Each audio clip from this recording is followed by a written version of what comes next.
मैं मनोज कुमार आप लोगों के बीच पुनः ऑर्गेनिक का चैप्टर हेलो एल्केन्स एवं हेलो एरिन्स लेकर उपस्थित हूँ, जिसमें हम लोग हेलो एल्केन बनाने के नियम पढ़ रहे हैं। पहला नियम हम लोग पढ़े हैं हेलो अल्कोहल से हेलो एल्केन बनाना। दूसरा जो है हम लोग पढ़ रहे हैं एल्केन से हेलो एल्केन बनाना, नहीं जिसमें हम लोग जो है उस दिन लास्ट में पढ़े थे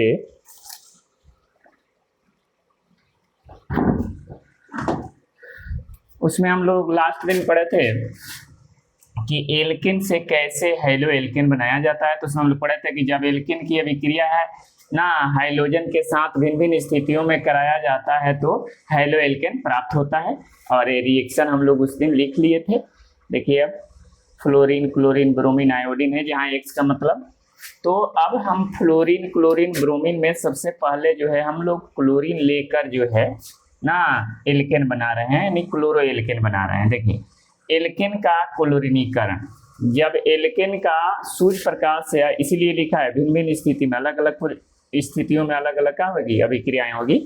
तो जब सूर्य प्रकाश या पराबैंगनी किरण की उपस्थिति में एल्केन का क्लोरीनीकरण कराया जाता है तो क्लोरो एल्केन प्राप्त होता है ना। भिन्न भिन्न क्लोरो एल्केन यानी क्लोरो एल्केन के भिन्न भिन्न उत्पाद प्राप्त होता है। देखिए यहाँ हम लोग को क्लोरोमीथेन प्राप्त हुआ है, यहाँ डाइक्लोरोमीथेन प्राप्त हुआ है, यहाँ ट्राइक्लोरोमीथेन प्राप्त हुआ है, यहाँ टेट्राक्लोरोमीथेन प्राप्त हुआ है, यानी अलग अलग उत्पाद प्राप्त होता है। क्लोरीनीकरण कराने पर क्या होता है एल्केन के यानी क्लोरो एल्केन के अलग अलग उत्पाद प्राप्त होते हैं ना।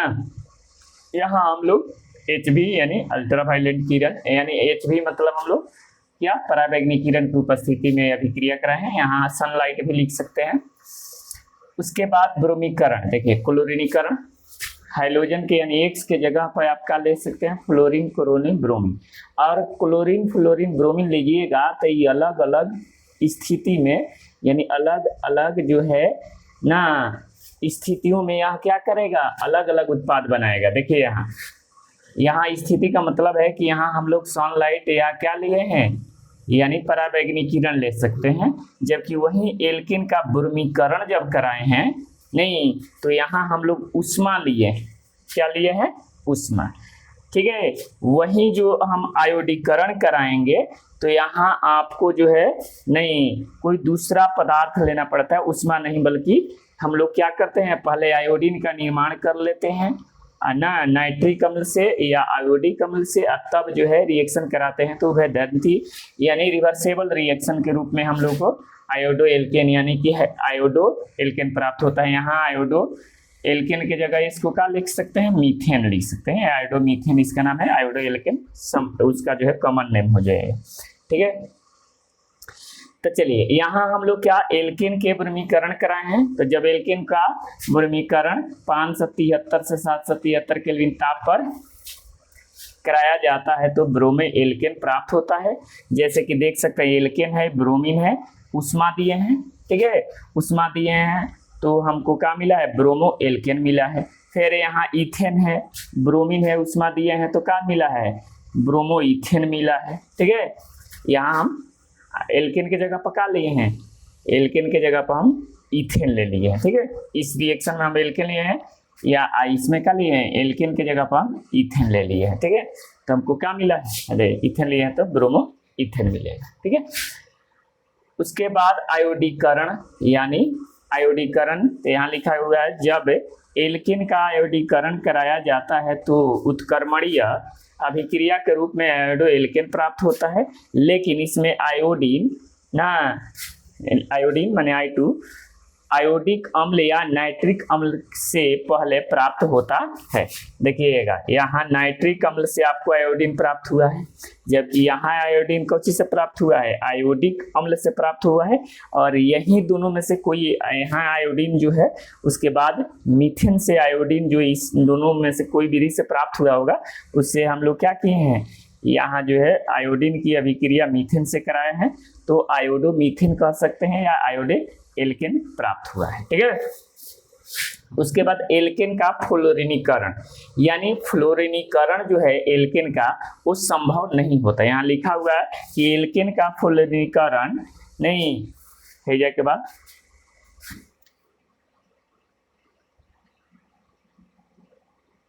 है ये तक ले याद रखना है, इसके बाद नहीं है, ठीक है। एल्केन का फ्लोरीनीकरण सफल नहीं है क्योंकि यह अभिक्रिया अत्यधिक ऊष्माक्षेपी भी होता है एवं विस्फोटक गति से यह क्या होता है, विस्फोटक प्रकृति के भी होता है ना। फ्लोरो एल्केन का निर्माण, यानी यहाँ बताया जा रहा है कि एल्केन का फ्लोरीकरण संभव नहीं है ना, सफल नहीं है। क्यों है? क्योंकि यह अभिक्रिया ऊष्माक्षेपी और विस्फोटक होता है।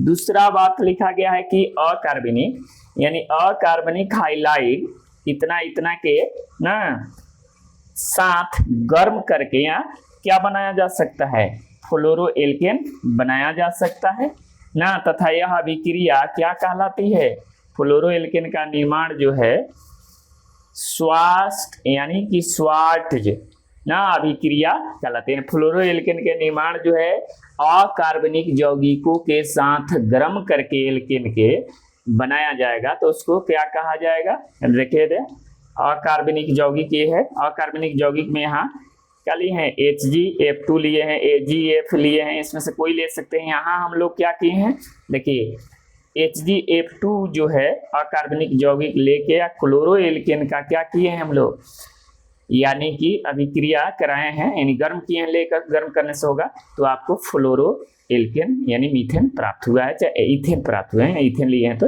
इथेन प्राप्त हुआ, यानी कि इसका एल्केन का हैलोजनीकरण नहीं कराया गया। देखिए यहाँ हैलो एल्केन है, एल्केन का हैलोजनीकरण नहीं कराया, यानी यह एल्केन का हैलोजनीकरण संभव नहीं।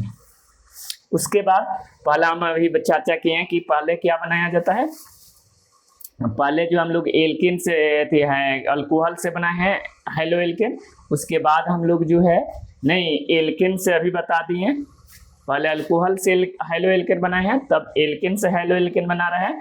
अब यहाँ जो है एल्किन से हैलो एल्केन बनाएंगे, तो एल्किन से हैलो एल्केन देखिए यहाँ लिखा गया है कि जब एल्किन की अभिक्रिया शुष्क लिखिए चाहे न लिखिए कोई बने, हाइलोजन अम्लों यानी HX से कराया जाता है तो हैलो एल्केन प्राप्त होता है।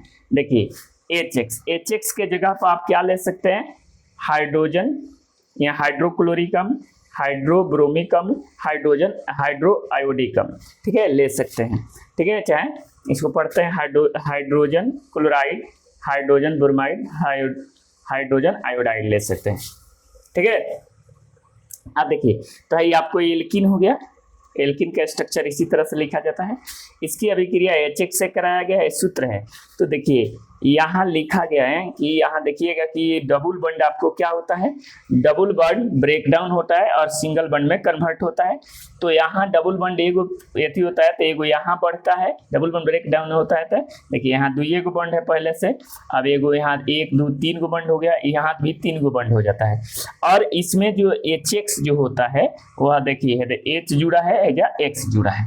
अब बात यहाँ थोड़ा सा और ध्यान से देना है कि यहाँ देखिए हम रिएक्शन लिए हैं, तो देखिए एक रिएक्शन लिए हैं इथेन का, उसमें हाइलोजन आयोडाइड की अभिक्रिया कराए हैं, तो हमको आयोडो इथेन प्राप्त हुआ है। चाहे इसको आयोडो इथेन भी कह सकते हैं, चाहे अल्काइल आयोडाइड भी बोल सकते हैं। अल्काइल आयोडाइड बोलेंगे तो ये क्या होगा, चाहे इथाइल आयोडाइड बोलेंगे तो इसका नाम होगा कुछ कॉमन नेम हो जाएगा, ठीक है।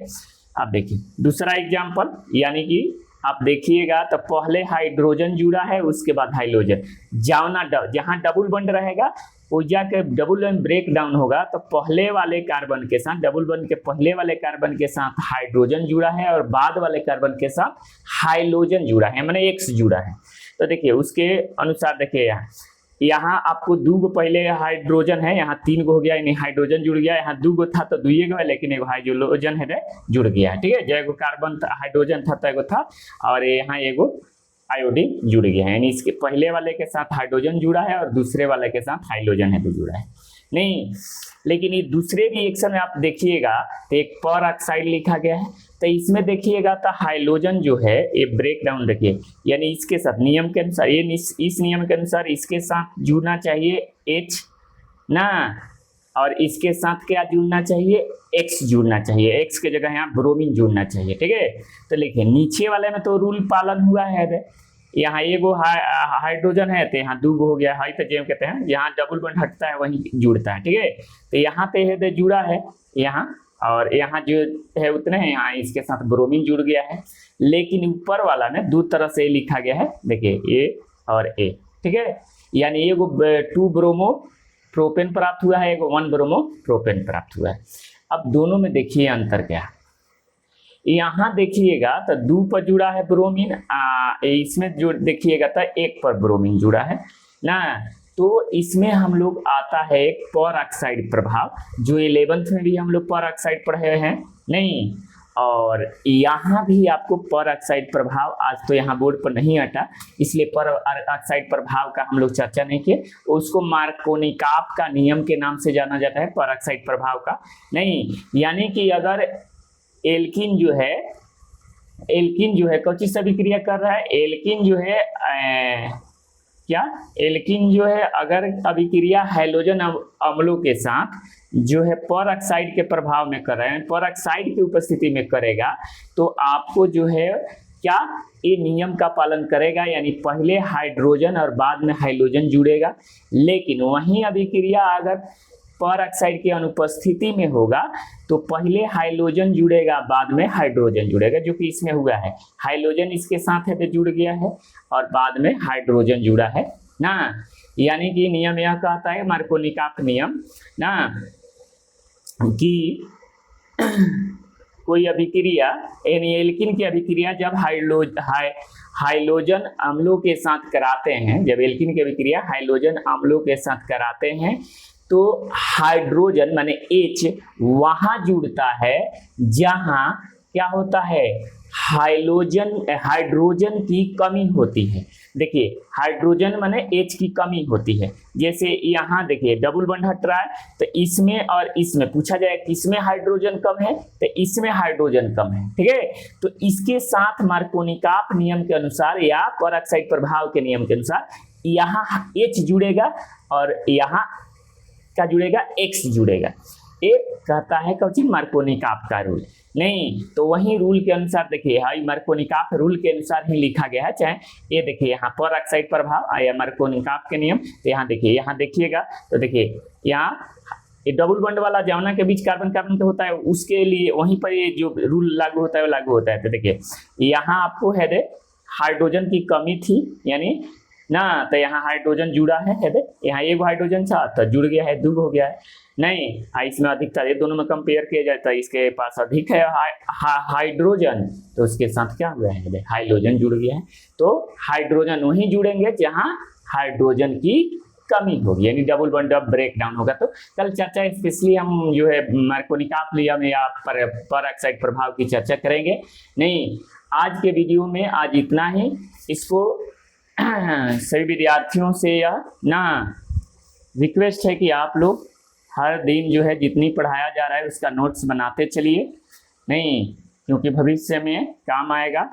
और जब हम आप लोगों को क्वेश्चन बैंक पढ़ाएंगे तो वहाँ ये सारी चीज़ें जो है आपके सामने आएगा।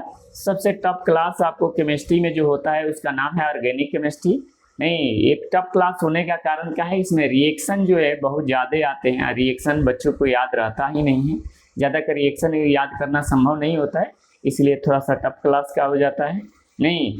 ऑर्गेनिक समझ गए और केमिस्ट्री आप समझ गए ना, इन ऑर्गेनिक में आप जो है आवर्त सारणी जो समझ गए तो सब कुछ समझ गए। फिजिकल तो सभी बातें बहुत सारा उसमें चीज़ें आता है नहीं। अगले साल से आप लोगों को फिजिकल शुरुआत से पढ़ाएंगे। अभी तो हम लोग थोड़ा लेट से इस साल जो है ना स्टार्ट किए हैं ऑनलाइन पढ़ाने का, तो हम लोग डायरेक्ट जो है ऑर्गेनिक स्टार्ट कर रहे हैं, लेकिन अगले साल से पूरे केमिस्ट्री का जो है ना चैप्टर स्टार्ट होगा।